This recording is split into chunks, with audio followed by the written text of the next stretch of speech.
Välikausihelvetti on täällä taas. Onnea vaan meille kaikille oletusvanhemmille sen keskellä.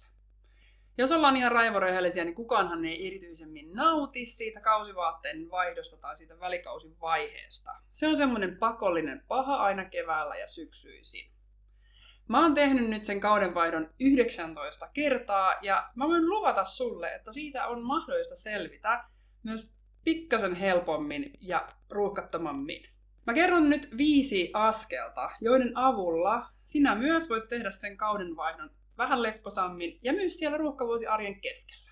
Ensimmäinen askel on varata aikaa kausivaatteiden vaihtamiselle. Jos sulla on siellä useampi aikuinen tosiaan apuna, niin nyt on niinku tarpeen tunnistaa semmonen hetki joku päivä tässä lähiaikoina, kun sinä, joka vaihdat ne kausivaatteet, keskityt pelkästään siihen tehtävään ja se toinen aikuinen tai joku avuksi pyydetty aikuinen hoitaa sitten sitä ruuhkavuosirumpaa muuten, eli ruokahuoltoa tai harrastushuoltoa.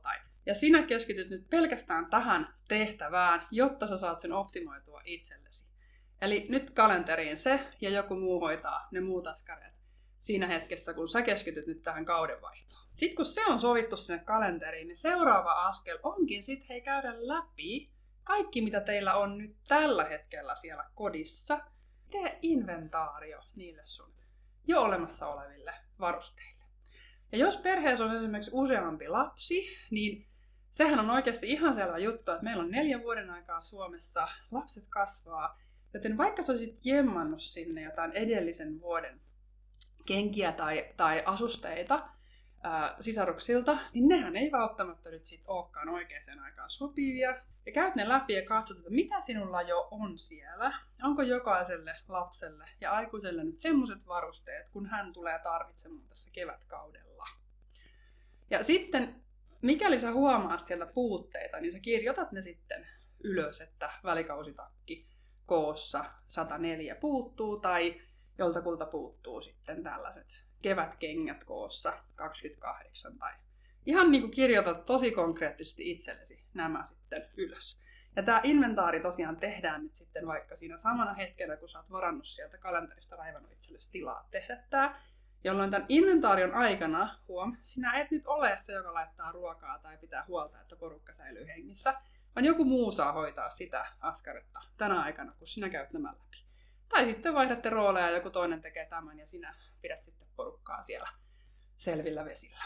Jos sulla on semmoinen tilanne siellä, että ihan oikeasti teillä on niinku ne tavarat, ne kevätasusteet ja kamppeet on oikeasti silleen, että sun on tosi vaikea päästä niihin käsiksi, tai sä et oikein tiedä, missä ne edes on, se tuntuu vähän semmoiselta toivottomalta urakalta, niin siinä tapauksessa käytä ajastinta apuna, tai sitten käy läpi yksi henkilö kerrallaan, tai miten ikinä sä saat palasteltua sen urakan sillä tavalla, että sä ihan oikeasti nyt käyt tämän kauden vaihdon osalta läpi ne entiset varastot. Eli jos sulla on ollut aikaisemmin sellainen tilanne, että oot ehkä hypännyt tämän kohdan yli, niin nyt, jos suinkin pystyt, niin tee itsellesi palvelus, tulevalle minällesi palvelus ja käy nämä nyt läpi ennen kuin lähdet hankkimaan yhtään mitään. Vaikka tuntisit semmoista pakottavaa tarvetta toimia niin ja heti alkaa osteleen, niin käy ensin sun entiset tavarat läpi ja varusteet läpi. Jos se tuntuu oikeasti haastavalta tilanteelta, niin pyydä siihen apujoukkoja mukaan. Mutta nyt on se hetki, kun me käydään ne varastot läpi, että ne ei enää jää sinne vaan jemmaille. Henkilökohtaisesti mä koen tämän inventaarion tekemisen edelleen jotenkin vähän haastavaksi, niin kuin ajan löytämisen sille ja semmoisen niin kuin tilan löytämisen sille täältä arjen keskeltä, koska musta tuntuu, että se työ keskeytyy niin herkästi, että joku tulee kysymään jotain, ja sitten sä et saakaan sitä tehtyä, ja sitten sulla ajatus karkaa. Ja sen takia mä oon niin kun aikoinaan päättänyt, että tälle pitää ottaa sellainen suojattu ajankohta ja kilpi tavalla, että sä oikeasti ehdit tehdä tämän. Se säästää niin paljon aikaa ja energiaa, kun sä tiedät, mitä sulla on siellä, ennen kuin sä lähdet ostamaan niitä seuraavia.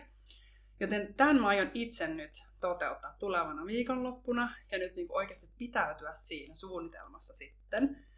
Nyt mä niin katson nämä läpi, että mitä meiltä puuttuu käydä läpi ja sit mä vasta tiedän, mitä mun tarvii ostaa tilalle. Me pärjätään kyllä siihen asti. No, nyt kun sä oot tehnyt sitten tämän inventaarioaskeleen, niin sen jälkeen on aika tälle 3. askeleelle. 3. askel on sellainen, että tämä ehkäisee meiltä niin paljon tulevaa työtä, että sä todellakin nyt haluat tehdä tämän ja sitten pitäytyä tässä. Tee ostoslista. Ja nyt kun sä kävit läpi inventaariossa kaiken mitä teillä siellä on, ja sit sä vertailit sitä niihin käyttäjiin, että mitä siellä on niin kuin käyttäjillä tarpeita, eli esimerkiksi lapsilla onko ulkovarustetarvetta tai kenkätarvetta verrattuna siihen varastoon, mikä sulla oli, ja sä huomasit, että sieltä puuttuu nyt joltain vaikka kevättakki tai kevätkengät, niin nyt nämä kyseiset sä kirjoitat siihen sun ostoslistaan mahdollisimman tarkasti. Kevättakki koossa tämä, ja jos on jotain muita ominaisuuksia, mitä siinä pitää olla, huppua, ei huppua, tai sitten vaikka, että vedenpitävät kengät koossa 28. Ja nyt sitten ihan tosi tärkeä homma olisi pitäytyä tässä ostoslistassa. Eli koeta tässä kohtaa, kun sä teet sitä ostoslistaa, niin tunnistaa ne kaikki todelliset tarpeet. Eli jos teillä on tarve tuplille esimerkiksi 2 saderukkaset tai 2 pipoa, koska toinen kuitenkin hukkuu jonnekin, tai 3 pipoa, koska yleensä meillä hukkuu ne 2 pipoa, niin sä voit tähän nyt kirjata nämä kaikki tosi silleen niin kuin rehellisesti, mitä teidän perhe ihan aidosti tarvii nyt välikautena. Ja pitäydyt tässä ostoslistassa. Tää ehkäisee sulta ihan älyttömän määrän turhaa työtä, koska sä et osta niitä tuplia, triploja tai jopa 4 kappaleita jostain, kun sä oot käynyt sen inventaarion ja kun sä oot miettinyt ennalta sen teidän tarpeen. 4. askel on suunnata sitten hankkimaan nämä puuttuvat asiat. Ja sun ostoslistan mukaisesti sä käyt nyt hankkimassa ne, mitä teiltä vielä puuttuu. Ja ai että tää on se kohta, missä yleensä sitten lähtee mopo käsistä jollakulla. Ja sieltä löytyy hei toppavaatteita alesta. Ja sitten sieltä löytyy aivan ihania kesävaatteita. Ja sitten sieltä löytyy myös niinku aivan todella monet ihanat kevätkengät koossa 28. Ja mieli tekee ostaa niitä. Niin nyt sinä olet onneksi ajatellut tulevan itsesi ajanhallintaa jo ennalta ja miettinyt sitä ruuhkatonta arkea, mikä sulla siellä odottelee keväällä. Ja sinä et osta niitä muita asioita kuin ne, mitkä siinä ostoslistassa on. Sun mieli haluaisi ehkä ne ostaa.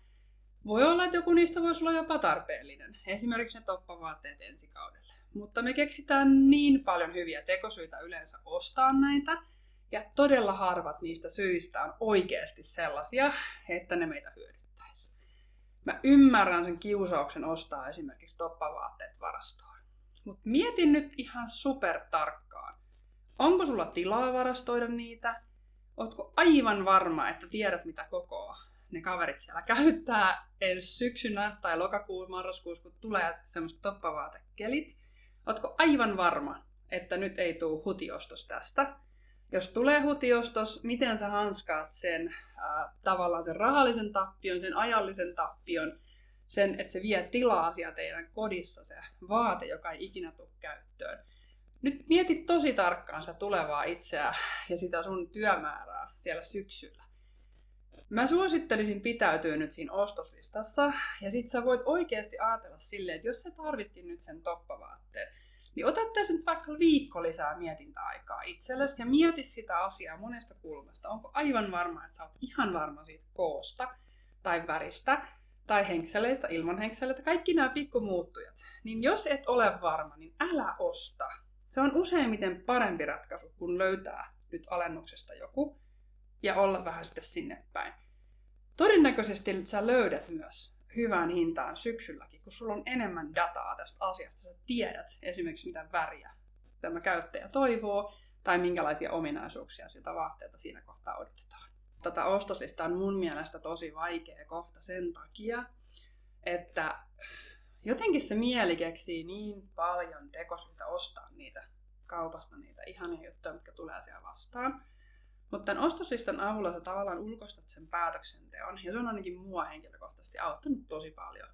Eli se on tavallaan sen portsari, joka on sulla mukana siinä, jota sä voit niinku käyttää, että okei, mun ei tarvitse ajatella tätä asiaa, että portsari hoitaa tämän ajattelun. Miltä susta tuntuu tää kohta? Onko sun mielestä vaikeaa ohittaa joku hyvä tarjous tai joku hieno asuste, jonka sä tiedät, että se voisi olla kesällä tosi tarpeellinen, ja sitten se oikeasti tiedäkään, mutta se tuntuu sieltä siinä kohtaa. Onko sulla tämmöinen niin kuin ajattelukela? Mulla ainakin tulee tämmöinen aktivoituu kaupassa tosi herkästi. 5. askel on hei oikeasti nyt tehdä tilaa sinne keväälle ja sille teidän tulevalle arjelle. Ja nyt kun sä oot sit kartoittanut ne kamppeet ja todennut, että siellä on jotain turhaa ja jotain semmoista, mitä te ette enää tarvi, niin nyt heti ulos ovesta nämä tavarat. Joko viet ne kierrätykseen pestyinä, tai sitten annat ne eteenpäin tai listaat ne myyntiin. Tee nyt ne tarvittavat asiat. Ota tällekin askeleelle aikaa, se tuntipari, että nämä tavarat oikeasti lähtee pois teidän kotoa. Meni ne sitten kierrätykseen, myyntiin tai mihin ikinä ne meneekään, mutta ne jää sinne teille nyt enää varastoon, kun sä oot tunnistanut, että sä et niitä tarvitse ja te ette niitä enää tarvitse. Ja tää on tosi tärkeä askel, mikä me usein skipataan sen takia, että me ei enää jakseta tässä kohtaa. Tai meillä on semmoinen olo, että no, tää ei ole enää tärkeää. Mutta tää on myös tosi tärkeää sen sun tulevan minän ajanhallinnan näkökulmasta. Ja että ne ei jää sinne teidän nurkkiin pyörimään. Joten laita vaikka kalenteriin se ajankohta, milloin sä teet, tai laita hälytys. Tai tee tarvittavat toimenpiteet, jotta sä saat tämän askelen oikeasti käytyä läpi. Ja 6. bonusvinkki itse asiassa tähän olisi ottaa ammattijärjestäjän avuksi, jos tuntuu siltä, että ei nyt oikeasti yksin kerkee ennätä tätä vaihetta tekemään. Niin ammattijärjestäjän kanssa saat ihmeitä aikaa jopa tunnissa siellä kotona. Ja hän vie ne sitten ne kamppeet mukanaan, jos ne kierrätykseen lähtee. Kerro mulle, mikä vinkki tai askel näistä sua puhuttelee itse eniten. Onko joku ehkä näistä semmoinen uusi, minkä sä aiot ottaa nyt kokeiluun, mitä et ole ennen ehkä huomannut kokeilla? Olisi ihan super kiva tietää. Ja sit tykkää videosta, laita se jakon kaverille, joka kuitenkin tuskailee siellä välikausi helvetissä, niin jaetaan tätä yhteistä tuskaa ja ehkä päästään sitten vähän helpommalla tästä seuraavasta kaudenvaihdosta me kaikki.